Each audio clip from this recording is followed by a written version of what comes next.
Totoo bang may crush ka kay Eds? Ay! Talaga niya.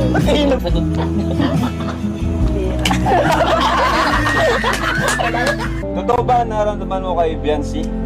Uy! Sa atin! Sa atin na yan! Sa atin! Time lang, ano naman yung nagustuhan mo kay Biancy? Sinabi ko na ito last vlog eh. Ano, syempre, una, mabait din.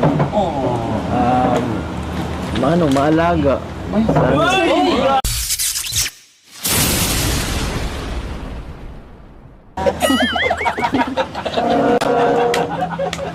Isa pa, family oriented. At higit sa lahat, crush ako.